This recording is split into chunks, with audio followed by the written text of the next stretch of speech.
Alrighty, good evening, everyone. Thank you for joining me this evening as we embark on the first bracha in the Amidah. For those of you who were with us last week, we opened up with an introduction to the Amidah as a whole, some of its general themes, its structure, a few different theories as to when it was composed. But tonight is where we really start to dive in deeply on the text itself. So tonight's shiur, we're only going to focus on the first bracha, right? That starts Baruch Atah Hashem and then ends with Magen Avraham, right? Just those number of lines. I sent out a source sheet in advance. I'll also post it if you've registered, and I've sent it. I'll post it in the chat in just a few moments. But it would also be helpful, in addition to the source sheet, either if you have a siddur with the bracha open, you can do so, or if you've printed it out, it'll be helpful to kind of look back at the bracha, which I've put at the very top of the source sheet, just because we're going to be jumping back and forth, and I don't want to constantly, scroll up and down on the screen itself. Okay, so we're going to be opening with the first bracha. I'm just going to post it in the chat right now, so that everyone has it at their fingertips. Alrighty, it's in the chat now. So I want to open up with a series of questions. So I imagine many of you are familiar with the first bracha of the Amidah, and we'll look at it inside in just a moment. But I want to open up with a couple of questions that are geared towards the first bracha itself. So I'm going to pull it up just so we can look at just that, that text that we all know pretty well. And I want to just look. It's really source number 2 over here. I want to just focus in on a number of questions. We're going to go through a couple, and I hope to be able to address many of them this evening. And if you have some that you want to add, please do so at the end of the list of questions.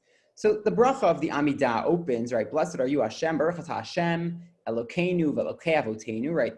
The God of our ancestors. So Elokei Avraham, Elokei Yitzchak, v'Elokei Yaakov. Stop. Why do we mention these 3 avos in the beginning of the Amidah? Right? Why not just one? Maybe Avraham. Why stop there? Why not mention Moshe Rabbeinu, or maybe Aaron HaKohen? Right? Why just these 3? So we'll keep that as one of the questions we'll try to address tonight.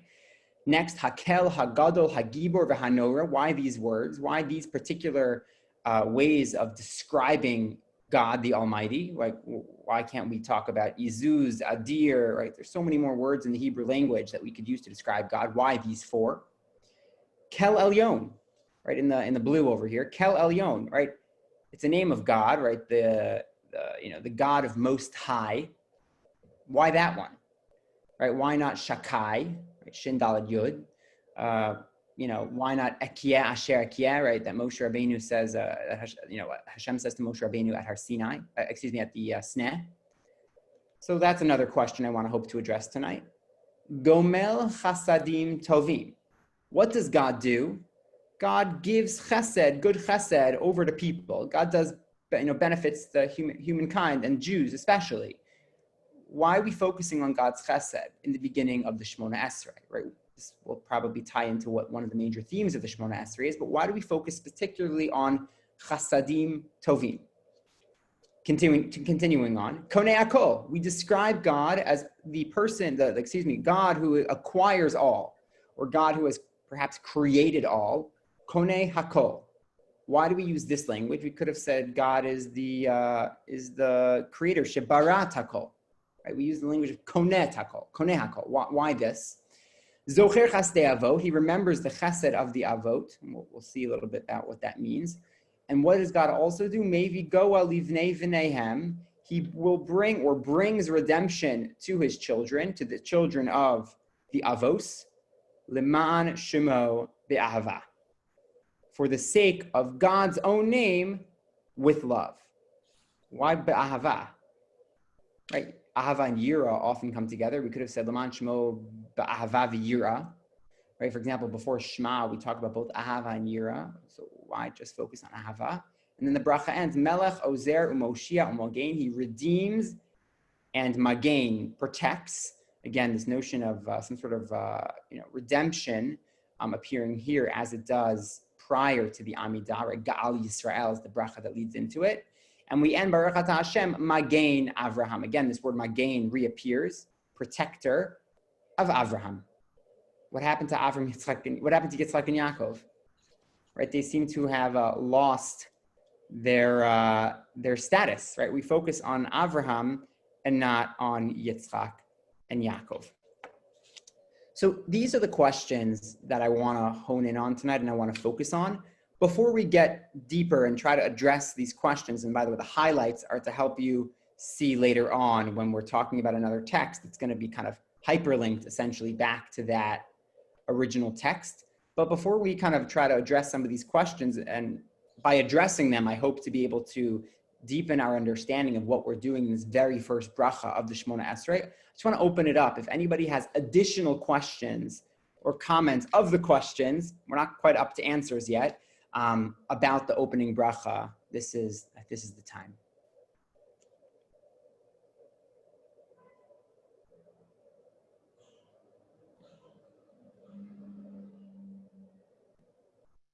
Okay. I imagine there'll be more questions along the way, but for now, we'll get started with trying to unpack some of these questions. Okay. So I want to open up with essentially my first question, which is the Amidah opens up, blessed Hashem, which is how we say bracha, Baruch Atah Hashem Elokeinu, normally Melech HaOlam. Here we say Elokei Avoseinu. So we essentially replace what normally should be the King of the universe, and we focus on Avoseinu, our fathers, our ancestors. So my first question that I want to address is why these three? Why Avram, Yitzchak, and Yaakov? So I'm going to pull up the source sheet, and we'll try to address that very first question.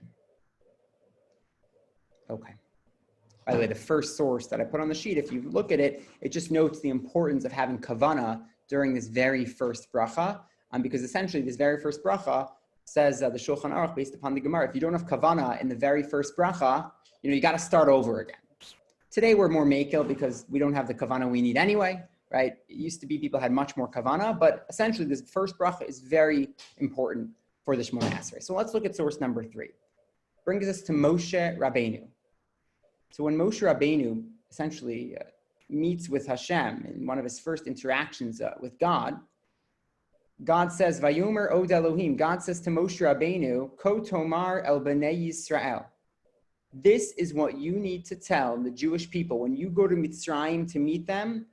Hashem Elokei Avoseichem. I, the God who I'm talking to you, Moshe, am the God of your ancestors. Elokei Avraham, Elokei Yitzchak, ve'Elokei Yaakov. So word for word, Hashem tells Moshe. This is not Moshe telling God. This is not Moshe Rabbeinu davening to Hashem. This is Hashem telling Moshe who he is. Shlachani aleichem, I have sent you. Zeshmi leolam v'zezichri ledor dor. This is my name forever, and this is my name for all generations. So God tells Moshe, when you go and meet the Jewish people, this is what you ought to tell them. That I, Hashem, am the God of Avram, Yitzchak, and Yaakov. And remember, this is the moments, just before Moshe Rabbeinu goes back to Mitzrayim, essentially to meet his brethren who he hasn't seen in such a long time. And what God essentially is telling us in this very kind of poignant moment is that if you want to reach me, if you want to get in touch with God, my email address is Elokei Avraham, Elokei Yitzchak, Velokei Yaakov. But remember, the Jews are not exactly going to be so pleased when Moshe Rabbeinu shows up, and it's not going to be such a great moment for Jews for a number of months in the beginning, right, when their work became increasingly difficult. But God says, Moshe, remind them who I am, and this is who I am. Elokei Avraham, Elokei Yitzchak, Velokei Yaakov. So if Moshe wants God behind his back, God on his back, and if a Jew at any point in history, door, in any generation wants to reach God, this is his address. So Elokei Avraham, Elokei Yitzchak, Elokei Yaakov is very specific. Sure, you wanted to include David, Moshe, Aaron. It's not the same. These are essentially the big guns that had a relationship, a brit, a covenant with Hashem, and they become our Avoseinu. So when we choose these three, it's really based upon this particular verse. I also kind of highlighted in a lighter green, the door, perhaps when we talk about Kedusha, Lador Vador might have some sort of connection to this passage as well. Okay, so the next question I wanted to address, by the way, is the next verse. So I'll just pull up here just so you see. But again, if you have the source sheet, you can look at it here. Source number 2, or if a sitter. Hakel, Hagadol, Hagibor, Vahanora. Why these 4? Right? We could say anything. Izuz, Adir. I think there's so many words in the Hebrew language to describe God. So why use these? Look in Devarim. We're going to start with verse 17. We're going to get out of order here. Verse 17. Moshe Rabbeinu is talking to the Jewish people. Again, Moshe. So you'll notice the very beginning of our Amidah, even though they're being recited by us about Avram, Yitzchak, Yaakov, if you know the text, you know that Moshe Rabbeinu is behind the scenes the whole time. Both of these texts are about Moshe Rabbeinu as well. So verse 17, Ki Hashem Elokeichem hu Elokei Elohim, God is the God, your God is the true God, V'Adonai Ha'adonim, the true master over all, Hakel, Hagadol, Hagibor, V'Hanora. He's mighty, awesome. Asher lo yisafanim v'lo yikach shochad. God is not, doesn't take bribes, essentially, is what the pasuk is telling us in Devarim. But essentially, these are the terms that Moshe used. So we use terms that Moshe used. Just like Moshe says, Elokei Avraham, Elokei Yitzchak, Elokei Yaakov, we also use Hakel, Hagadol, Hagibor, V'Hanora. So off the bat, what we recognize is the very early parts of the Shemona Esrei, even though, yes, they were composed either by the Anshe Knesset Hagdola, Reb Shimon Hafkoli, who we talked about last week, but they're actually emulating passages that were recited either by Moshe Rabbeinu or told to Moshe Rabbeinu. So Moshe is always there, essentially, as well. But look at one verse before. Look at verse 15 that I skipped over. What is the verse that immediately precedes Hakel, Hagadol, Hagibor, V'Hanora? Rak ba'avotecha chashak Hashem la'ahava. God tells, Moshe Rabbeinu tells the Jewish people that God was chashak, had delight, connected himself, desired avotecha, Avram, Yitzchak, and Yaakov, le'ahava, in love, for love. So essentially, these two verses also kind of plug back into this same theme of avosenu, is how we get in touch with God. We remember God, we remind God about the connection he had with avosenu, our ancestors, because the relationship with our ancestors is essentially our key to getting in touch with Hashem when we may not be worthy of God's chesed at that very moment. So that's what the opening few lines are telling us a little bit about. It's about avosenu, but it's also about Moshe Rabbeinu, because Moshe Rabbeinu was the one who told us or keyed us in, clued us in to these secrets, which were then used to compose the Shemona Esrei. Any questions or comments about the Avos, Moshe Rabbeinu, before we move on? Rabbi? Yes. Are you saying the names of the Avos in the beginning of Shemona Esrei, is that similar? I don't know, you said it's like a code to get into the door with Hashem. Is it similar to like what we do with Slichos, that we have, the Shlosh Esrei? Yes, so very similar, yes, which is to say that when we turn to Hashem during Slichos, for example, and we're referencing the Yod Gimel Midos HaRachamim, so God gave us the clue as to how to enter essentially the innermost part of Hashem's chesed to give to us when we're not worthy of it. But another way for us to do that is to reference the Avos, right? Famously in Sefer Dvarim as well, we're told that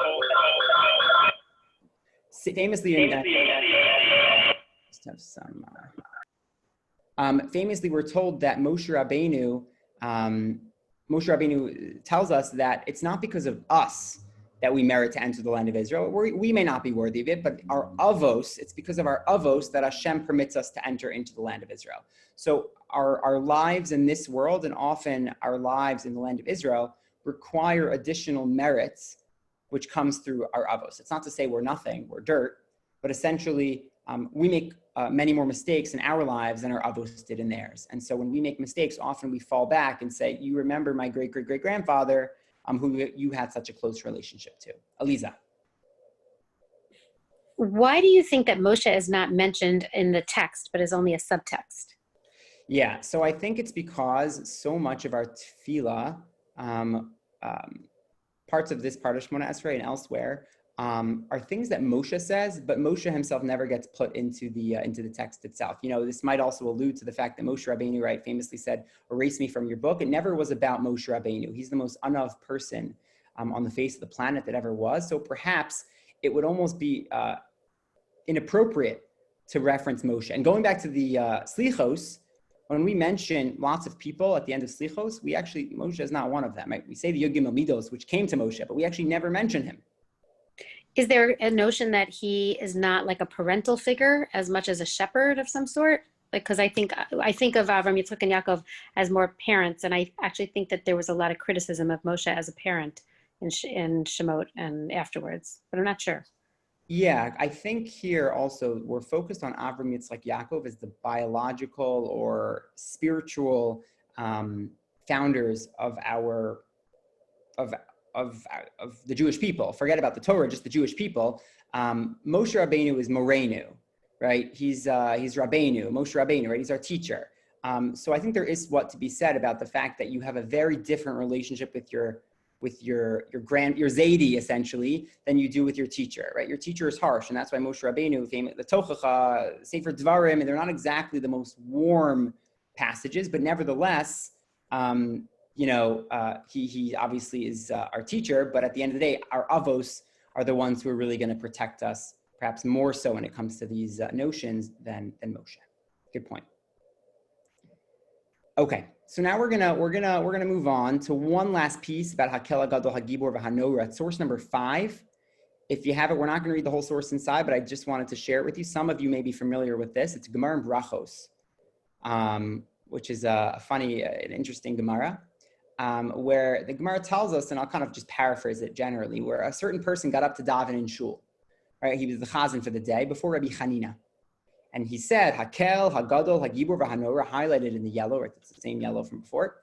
And he continued, Ha'adir, Ha'izuz, V'Ha'yarui, V'Ha'chazak, he kept going, right? He kept praising Hashem, and he just kept going. Himtin lo ad siyam. So Rabbi Chanina waited until he finished, his 50 extra ways to describe God. And when he finished, Rabbi Chanina turns to him in the bold and says, Sayamtinu lakulu shvache damarach. Have you finished praising Hashem in his entirety? Meaning, lama likuli hai, why do you have to add additional praises? Anan hane tlata amrin. And he says, essentially, we don't say all of those. We have specific ones that we say.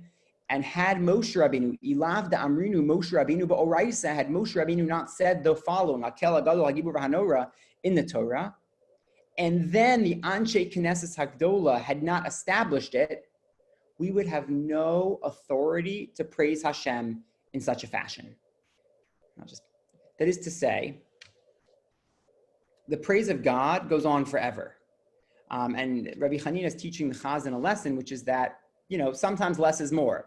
We pick up where Moshe Rabbeinu left us, and he left us a couple of words. Those are the words we're going to use. And if you continue to go on, famously, the Rambam tells us, for example, how do you describe God? You don't describe God, but what that which he is, you actually say what he essentially through negation, right? God is not big. God is not small. It's not that God is big, spatially. God has no spatial ramifications. So essentially something similar is going on here in the story, which is to say, yeah, God is many more things, but you'd be here until the end of days if you were to use all the descriptions of God. Therefore, we limit ourselves to what Moshe Rabbeinu said. So again, Moshe Rabbeinu is obviously at the forefront here, but again, behind the scenes.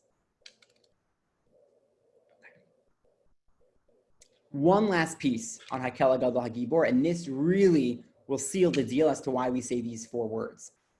I want to share with you a verse in Nehemiah, not the most popularly learned book in Tanakh, but maybe with our Tanakh series on Sunday nights, maybe we'll get there, God willing. So says Nehemiah, right? Remember Nehemiah, Ezra, Nehemiah, they bring the Jews, or 40 some odd thousand Jews, back from Bavel to the land of Israel. And they're upset with the practices of the Jews. They're intermarried. They're not practicing, proper avoda of Hashem. So in a very long speech, essentially, Nehemiah, parades the Jewish people and gives them a few suggestions along the way.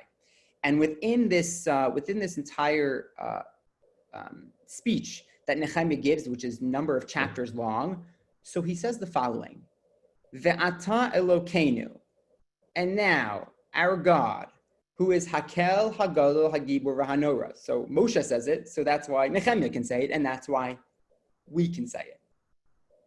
Who is Shomer, Habrit, V'Hachesed. The word Chesed appears here, right? So we have Hakel, Hagadol, Hagibur, Vahanora. We have the word Chesed appear here.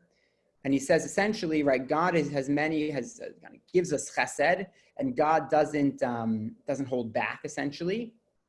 Right? God has given us chesed to our avosenu until this very day. So what's interesting is in Nehemiah, I'd like to refer to this as the proto Amidah. Right? Because what do we have here in the first bracha? We have reference to the avos, we have reference to Akel Hagadol Hagibur Vanora, and one of the major themes is just chesed, gomel chasadim tovim. So Nehemiah, this verse in Nehemiah becomes like a proto Amidah. Yes, Eliza. Oh, your hand's up. Okay. I guess it was some from before. Okay. Any questions on that? Okay. So again, we see how Nehemiah, similar to Moshe Rabbeinu, similar to what we do, this becomes our way to attaching ourselves to kind of getting God's attention when we want Hashem to acknowledge us and to listen to our prayers. I want to turn for a moment to Chesed. Right, so I mentioned how one of the major themes is Gomel Chasadim Tovim, right? God gives Chesed to the Jewish people. Vizocher Chasdei Avo, right? The word Chesed once more appears there. So Chesed's clearly important, but why Chesed? We could talk about Rachamim. Why specifically Chesed, right? And there's differences between Chesed and Rachamim. Chesed is often something more that's given over to someone, while Rachamim is something that's more internalized. But I want to show you and share with you a source from Yeshayahu, which will try to show us a little bit about what Gomel Chasadim really is all about. In Yeshayahu, chapter 63, toward the very end of Isaiah, this is source number 7. So Isaiah says the following, the prophet Isaiah. Chastei Hashem azkir. I will mention the chesed of Hashem, meaning the good acts of kindness that God has done to us. Tehillat Hashem, praises of God. Ke'al kol, according to everything, Asher gemalanu Hashem, everything that God has done for us. V'rav tuv lebeit Yisrael, all of the goodness that God has done for us. So clearly Yeshaya was praising Hashem. Asher gemalam kerachamav ukerov chasadav. Everything that God has done for us, that he has been, look at the words here, Gomel Chesed. It's repeated twice here, essentially. Who is Gomel Chesed. So when we say in the Amidah, God is Gomel Chesed, what are we doing at that very moment? Are we asking God to be Gomel Chesed? I think what we're actually doing here, as this is the first and opening paragraph to the Amidah, is we're actually asking God to essentially recall the chesed that he's already given, right? We want God to remember the chesed that he's done to our ancestors, especially Avram, Yitzchak, Yaakov, and to everyone who's preceded us. Later, we'll get to our chesed, right? Later, we'll ask him to give us things. But right now in the preamble, we're asking essentially for God to at least remember, right? Zocher chastei avot. So that's kind of what's going on here in the notion of Gomel Chasadim. And what's fascinating is at the very end of Isaiah chapter 63, one verse later in verse 8, I'll just show you that right now. How does verse 8 end? The verse immediately after Gomel Chesed. He says, for Hashem said, surely they are my people, children that will not deal falsely. That is to say that he says that God acknowledges that he hopes that the Jewish people will be upright. And therefore, God is my Moshiach. God is the Moshiach of the Jewish people. If we recognize God's chesed and we act properly, God will be Moshiach us. And this obviously fits in perfectly to the Amidah, right? Because in the very first bracha, we say Melech Ozer uMoshiach. God is Moshiach, and he's Moshiach because we have recognized his Gomel Chesed to our ancestors. So you can see like the intertextual links between things Moshe Rabbeinu said or things Hashem told Moshe Rabbeinu, references to our avos, how Nehemiah then had almost like a proto-Amidah based upon what Moshe said. And then even the prophet Isaiah, focuses on how we get redeemed by recognizing, even just recognizing the chesed that God has given us. And all of these are concurrently found within the very opening bracha of the Shemona Esrei. Okay. So that kind of gets us to the halfway point, essentially, of the middle of the bracha. Yes, question? Question. There was something about, in Nehemiah, there was something about a Brit before the word chesed. I forgot what the word, something Brit. So what about that? I'm wondering about that. Sure. So in Nehemiah, he says shomer habrit v'hachesed. Right. You know, that God keeps the covenant and the chesed. That is the covenant with the avos, right? The covenant with Avram that kind of kept going through Yitzchak and Yaakov, and the covenant that we are still in today. And that's why at a bris milah, for example, it references the bris shel Avram Avinu, right? So that's the covenant that's referenced there. But that's not anything that was added to the text of Shemona Esrei. Correct. The text of Shemona Esrei does not use the exact language of bris. It's a good question. Why not? I don't know why, right? Essentially, it talks about, it's almost like a given, right? That Avram, Yitzchak, and Yaakov and Hashem have a covenant with each other. But you're right, it is not mentioned explicitly. Good point. Try to look into that a little bit more. Okay. So I want to focus on one of my other questions at this point, which was the name of God that is referenced smack in the middle of the bracha. Kel Elyon, God of Most High. And connected to that, you'll notice that I highlighted it in the blue in the first source. The word koneh hakol, God who acquires all, God who is the acquirer, or perhaps the creator, but the word bara is not used. What is that language all about? And what is it referencing? And what is it supposed to be evoking within us when we recite it? So I'm going to pull up our source sheet here, and source number 8, if you have it printed or you have it out. Source number 8. We're going back to Avraham. So clearly, Avram, Yitzchak, and Yaakov are major figures. And like I said, Moshe Rabbeinu is behind the scenes. But remember, this is Avram's bracha, Magen Avraham. Right? That's whose bracha essentially we focus on. So you'd imagine that there's going to be a little bit more focus on Avraham here than the other two avos, which makes sense. He was the first. And particularly when it comes to the name of God that we use here. So go back to the Sefer Breshit, chapter 14. After Avram has conquered, has acquired Lot back. He's been dealt, there's been a war, he's been successful. And Malki Tzedek, Melech Shalem, he's the king of Shalem, which is Yerushalayim, and he brings Lechem and Yayin out to give essentially V'hu Kohen Le'el Elyon, to give to Moshe, to have with Avram Avinu. And he is described as the Kohen, the priest of El Elyon. Melchizedek is the priest of Kel Elyon. It doesn't say the Kohen of Yud Kei Vav Kei or of Elokim, specifically Kel Elyon. So this is the name of our God that perhaps is used in the worship through Melchizedek, but it's certainly a monotheistic worship. So it's perhaps an old name of God, right? A name of God going back to Sefer Breshit before Moshe, before Shmos. And he blesses Avram, right? Melchizedek blesses Avram, and he says, Baruch Avram, lekel Elyon, blessed be Avram to God, the Most High, konei shamayim va'aretz, God who is the possessor of heaven and earth. Konei shamayim va'aretz, where do we know that from in the liturgy?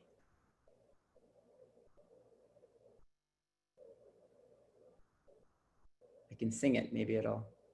Konei shamayim va'aretz, anyone? Friday night. Friday night, exactly. Friday night, when we have what's known as the small Amidah, the abridged Amidah at the end of Mariv on Friday nights, we say essentially the first part of the Amidah. It's not really a Chazarat Hashatz, but we say Konei shamayim va'aretz, as opposed to what we say in the Amidah normally, which is Konei hakol. Right? We change shamayim va'aretz to hakol. Does anybody remember another place that we would change a verse and say hakol? in a bracha? Yotzer. Yotzer or vorei choshech oseh shalom uvareh et hakol. Right, that's not what it says. It's in Yeshayahu, if I'm not mistaken. Right, it's not about hakol. Right, it was about ra. God creates, good and bad, and we change it to hakol. And so too here in the Amidah, it says in the pasuk shamayim va'aretz, but we change it to hakol. So in both places, and certainly in the other case, there's a machlokus in the Gemara description and why it's changed. We don't really have that here, the discussion, but presumably there was a reason they changed it from shamayim va'aretz to hakol. Perhaps, this is just a theory, perhaps there was a fear that if you say just shamayim va'aretz, maybe you're excluding something else. Maybe there were theories, maybe there's lots of different layers of the shamayim. So maybe if you're saying shamayim, you're talking about the lower realms, not the higher realms. Hakol is more inclusive. So essentially, perhaps to remove any doubt as to the powers of Hashem, we don't want to just say heaven and earth. We everything, so anything you could think of under the sun, even under the sun is limiting, obviously, is created by the Konei Hakol. But nevertheless, Friday night we do keep the Shamayim, the Shamayim Va'aretz text, which we'll come back to in just a moment. The Melchizedek continues and blesses Avram and says, "Ubaruch El Elyon asher migain tzarecha biadecha." God has delivered magain. Here it's migain. So magain is to protect. Migain is to deliver into the hands of somebody else. Migain tzarecha biadecha vaitin lo maser mikol. And so Avram gave a tenth, a meiser, to Melchizedek because he's the Kohen. At the very end of this passage, Melech Sdom wants to repay Avram for saving him. He says, "No, I don't want your money." And Avram repeats essentially what Melchizedek has now told him. Rather, it's everything that all the wins, all the battles that I've now won is because of El Elyon Konei Shamayim Va'aretz. So Avram repeats the same thing as well. And he says, "I'm not going to give anything over because I don't want people to think that I was cheap or that somebody essentially, paid me off for what I did." So we see again, Avram becomes the major figure here. So when we say Kel Elyon, we're picking up on the first time in Tanakh that we have a Kohen.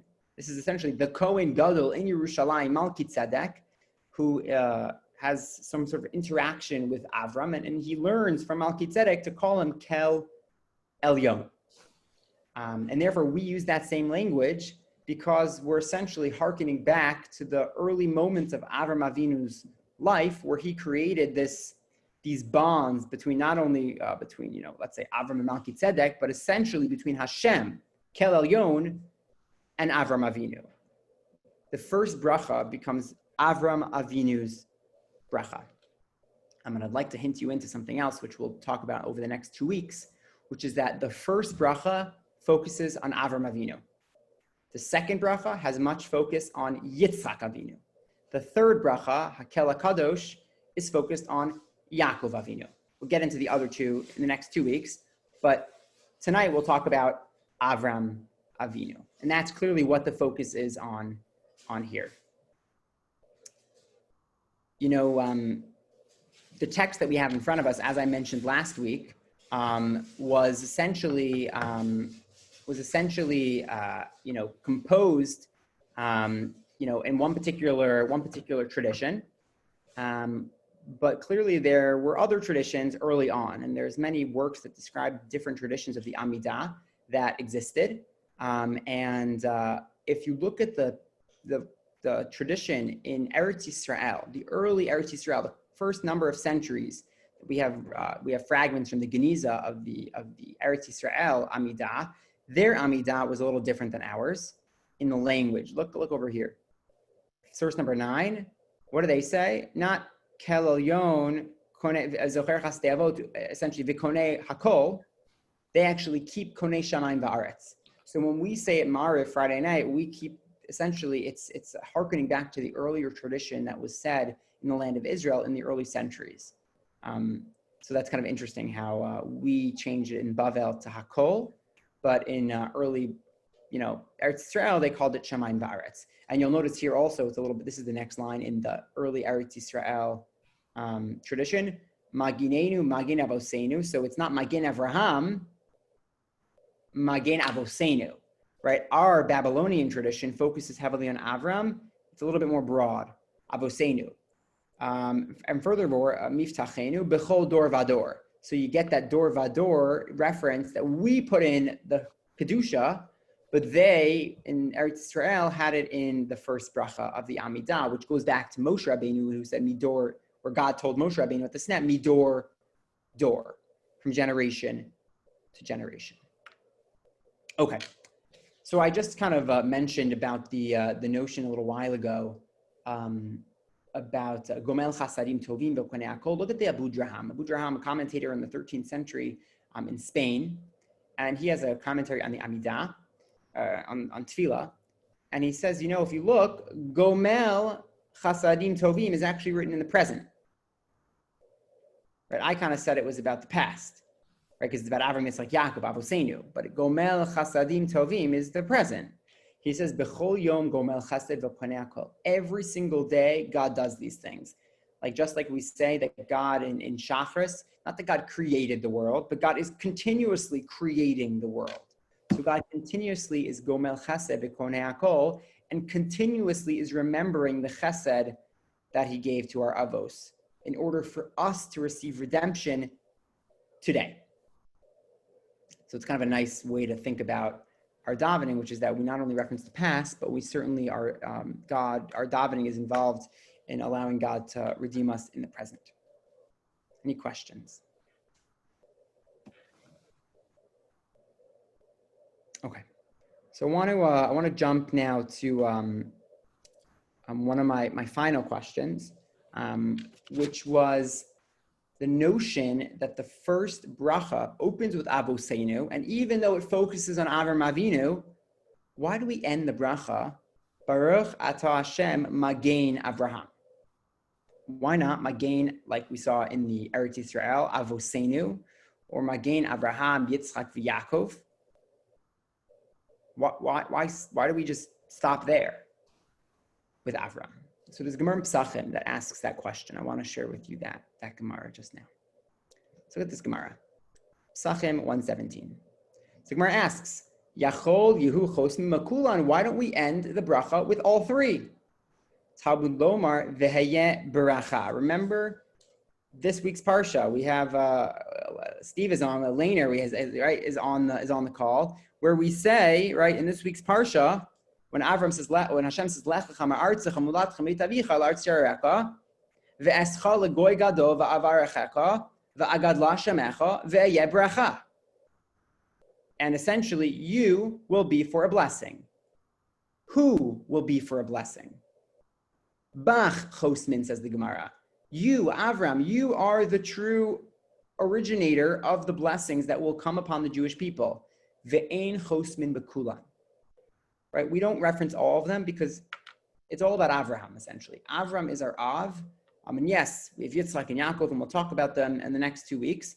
But we focus on Avram Avinu because it's Veheye Bracha, right? It's him, through Avram, that the bracha will come. And the Medrash actually teaches us, I didn't bring it for you here, but the Medrash actually teaches us that in that pasuk, Ve'escha legoy gadol, so Ve'escha is a reference to Avram Avinu, L'goy gadol. Va'avarchecha is a reference to Yitzchak. Va'agadla shemecha is a reference to Yaakov. Ve'yeh bracha is a reference then going back to Avram. That is to say, yes, Avram and Yitzchak and Yaakov are crucial. But Ve'yeh bracha it's all about you, Avraham. It's because of you that all of this got off the ground. Because without Avram, we wouldn't have a Yitzchak or a Yaakov. So it's actually quite a powerful statement about thanking people for things that clearly, we wouldn't be here without them. But so it's a really powerful lesson in giving thanks to those before us. So the first bracha of the Amidah, if we were to kind of summarize the first bracha of the Amidah, it's essentially using the tools that were given to us through Avram, Moshe, repeated by Nehemiah, a little bit of Isaiah, using those tools to connect to God. We may not be worthy, but Avram, Yitzchak, and Yaakov are worthy. Moshe Rabbeinu taught us how to connect to Hashem through remembering the chesed, the bris, essentially, or just chesed, that God made with Avram, Yitzchak, and Yaakov. And that's why we paskin need to have significant kavanah in the very first bracha. Because without kavanah, the rest of your prayer is going to be essentially lacking. Because without a proper connection between me and my avos, and this is obviously not just biological avos. The Rambam already mentions 800 years ago that it's also anybody who enters into the covenant and joins the Jewish people can say this bracha the way that it's written, Zocher Chastei Avot, and that they're our avosenu, and it's through them and through recognizing what God did for them that we have the merit to receive the blessings that we will receive and the requests that we will ask over the next essentially 17 or 18 brachot. Any questions? Any questions or comments about the first bracha? Yeah, I just wondering, why are we thanking for the chasadim to our ancestors rather than what they did to earn Hashem's chesed, or to earn the thanks? Yeah, so I think that's a good point. I think perhaps the way that the first bracha is structured is it's a given that Avram, Yitzchak, and Yaakov were worthy of the chesed that God gave them. But what our job is not to kind of butter up what Avram, Yitzchak, and Yaakov did, but rather to say to Hashem, remember what you gave to them, because what you gave to them is something that essentially we too are deserving of, right? That's why we reference our avosenu, because we may not be worthy, but we know for sure, even just by noting Avram, Yitzchak, and Yaakov, and the fact that each one is Elokei Avraham, Elokei, each one had an individual relationship with God. So we reference the chesed that God gave them, because that's going to be our key into getting chesed today. Because we essentially, when God answers our requests, that's an extension of the chesed that God bestowed upon them, 4,000 years ago. So we're taking them as their heirs. We're trying to get the same benefit. Exactly. It's our inheritance. Oh, okay. Very nice. By the way, and that's why the name Yisrael is not used here, right? Famously, Chazal teach us you shouldn't say Yaakov, you should say Yisrael. That's the more appropriate name. But we say Yaakov because that's the name that comes up in the pasuk when Hashem speaks to Moshe and says, okay, Abraham, okay, Yitzchak, okay, Yaakov. Had it said Yisrael, we would have used the word Yisrael. In that order, it's also, these are the 3 generations. Exactly. And the first 3 brachos will reflect Avram, Yitzchak. I didn't realize that. By the way, that's your homework. I forgot to tell you all. You have homework for next week, which is essentially to figure out how Yitzchak is thematically connected, or even more deeply connected to the second bracha, which ends Mechaye HaMesim, and how Yaakov Avinu is connected to the third bracha, which is Hakel HaKadosh, although next week we're just going to test you on the first. So you have one piece of homework, which is to figure out how Yitzchak is connected to the second bracha. Do we have to do research, or it's just more intuitive? As much research as you would like, you may do so. It's not that simple. So, it might take a week.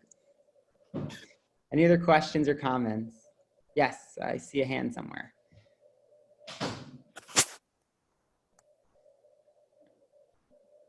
Can you hear me? Yes. So in this first bracha, it says Melech Ozer U'Moshiach U'Magen, and then it says again Magen Avraham. So why the word Magen twice? Good question. So I think the word Magen appears twice. And why that word at all, actually? Yeah, so there's a technical reason and a thematic reason. The technical reason is because you can't, the Chazal teaches you can't have a chatima, a conclusion of a bracha that's new. It has to be referenced already in the previous section. So that's why we can't just say Magen Avraham if we haven't yet mentioned the word Magen previously, because it's like you don't end a paragraph with something that's totally irrelevant to the first paragraph, to the first 3-4 words, for a sentence, excuse me. So that's the technical reason. I think there's also a thematic reason, which is like I mentioned, when it comes to Avram being the focus here.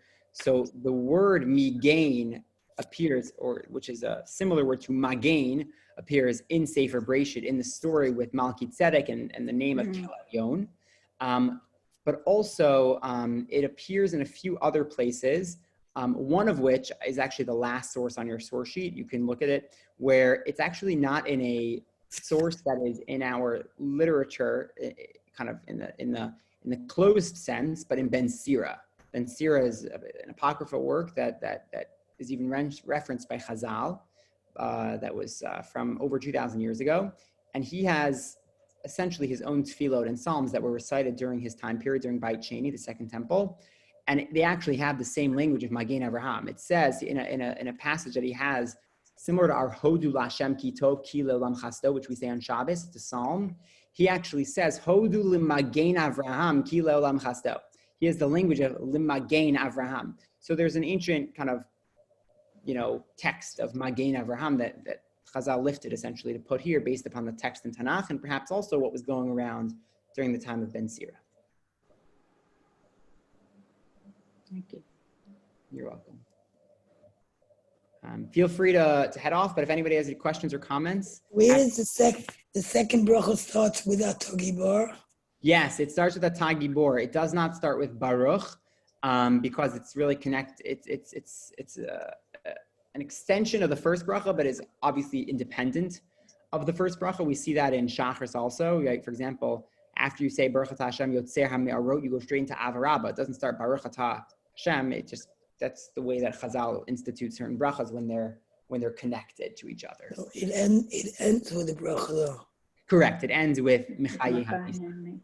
And the third one is just one sentence. So yeah, the third one, exactly. So in 2 weeks from now, we'll look at that one, but we're going to look at it in two ways. We're going to look at it, one, in the Atah Kadosh format, which is very short, but we're also going to look at the Kedusha, because in Chazarat HaShatz, the Kedusha gets put there. And so we're going to look at the Kedusha and the, when did the Kedusha come about? Why is it there? What's its purpose?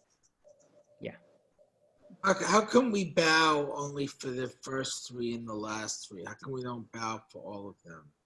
Yeah, so for the Amidah, so the proper way of going about is we bow essentially the first two and the last two, which is, Magen Avraham, the beginning of Baruch, and then the end of Magen Avraham. So it's really both bows at the first bracha. And then at the very end, we bow at Modim and Hatov Shimcha Ulchana Elahodot. So it's really not the last two. It's like the first two of the last section, which is what we do here. It's the first two of the first section, essentially, and the first two of the last section. Essentially, Chazal tell us that if we bow too much, it's seen as a little bit improper. Like you bow when you greet the king, and you bow when you leave the king, right? If you're talking to the king, so you might want to be a little bit humble, or we'll see if we're so humble when we daven to Hashem, but you don't need to excessively bow. That's for special times, like Yom Kippur, right? But you put down beginning twice and at the end twice. That's appropriate. Excessive bowing is too much. I have one quick question. Apologies if you touched on it already. Just in terms of the structure of the first bracha, it's unusual in that it sort of looks like it's two brachot, right? It starts with Baruch Atah Hashem and then has the whole thing, and then you do it again for Magen Avraham. But like you don't say Amen when you get to the halfway point, right? So is there any reasoning behind that or history? Yeah, so it's just it has more to do with going back to the question of the technical ways in which Chazal crafted brachas. We sometimes have this, especially with an opening. So for example, when you think about Kriyat Shema and the brachos and shachris, which I've mentioned before, because this is a good analogy, because we see it here also. It's not the only place we see it in the Amidah, because in shachris, what do we say? We say the opening bracha, Yotzer Or V'Rechoshech Oseh Shalom V'Reit HaKol, which is bracha number one, but bracha number one doesn't end there. It actually ends with Yotzer HaMe'orot. And we say Baruch again, because what we do is we open bracha, although over there we do say Amen. We open with a bona fide bracha. We then have a centerpiece, and then we end with a shorter bracha. Baruch Hashem Yotzer HaMe'orot or Baruch Hashem Magen Avraham. Over there, you are right that we would say like an amen to the bracha itself. So why we don't say one here, that's a good question. I don't fully know the answer to that as to why we wouldn't or don't say one here. I mean, it could just be that it's the Amidah. So the way that the Chazal understood it, nobody's generally, it's 4 words. I mean, it could have to do with the proximity. It's 5 words later as opposed to much later. But I can look into that a little bit more. Thanks. Rabbi, what about Umevi Goel? So we have, is this a little bit like the Berachas Goal Yisrael, but it's now the beginning of the Shemona Esrei? Yeah, so the bracha of Gaal Yisrael, which both precedes the Amidah and is also the 5th or 6th bracha in the Shemona Esrei as well, Goal Yisrael. Geula, redemption, clearly is a major theme in our tefillot. It's all throughout Shachris. It's all throughout the Amidah. So essentially what we get here is like a flavor of Geula, of the notion of Gaal Yisrael. Just like we say Gomel Chasadim Tovim, that God gives us chesed.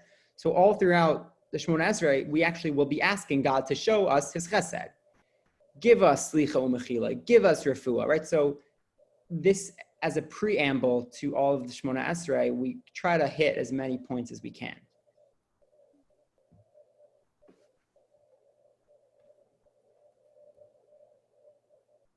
Yeah.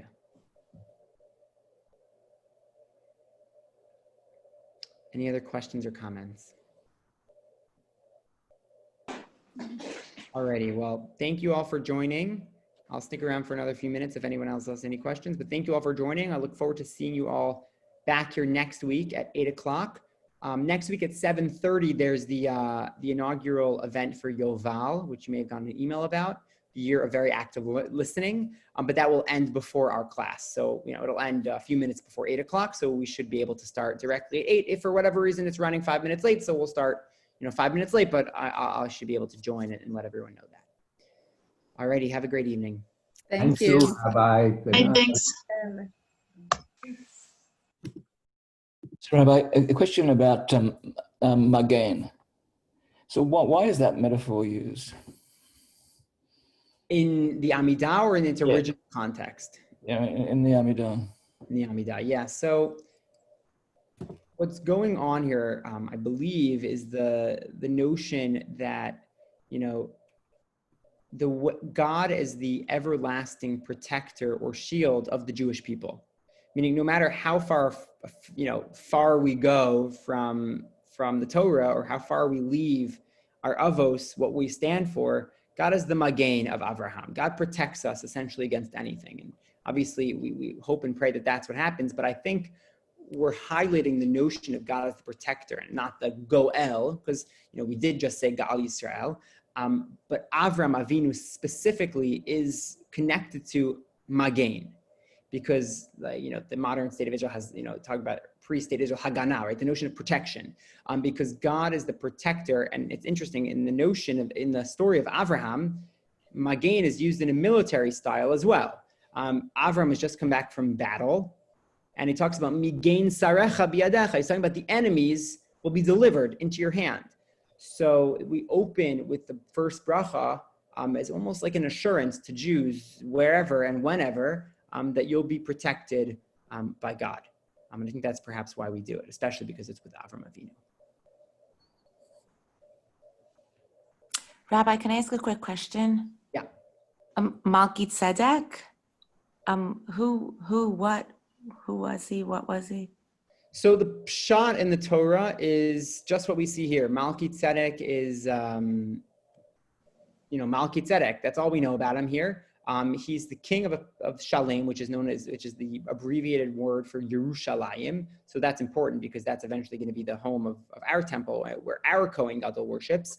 And he recognizes God and worships Hashem. It's a good question. Why? So why do we descendants of Avraham and not Malki Tzedek, right? It sounds like Malki Tzedek has a pretty good thing going on for him. That's what we know about Malki Tzedek. His name literally means king of righteousness. And Chazal teaches, though, that Malki Tzedek is actually Shem, right? When you think of the 3 sons of Noach, Shem, Ham, and Yafet, so he's Shem, which is the son who then eventually the Jews will descend from. Like Avram is a descendant of Shem. I forget it. So like it's Avram's like great-great-grandfather or something like that. And this is who it is according to Chazal.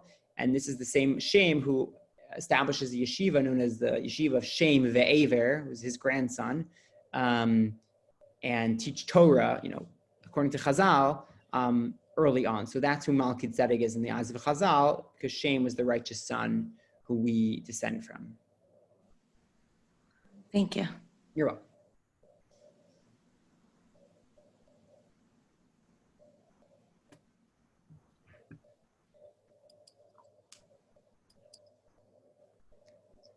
Alrighty, have a great night, everyone. Good night. Thanks.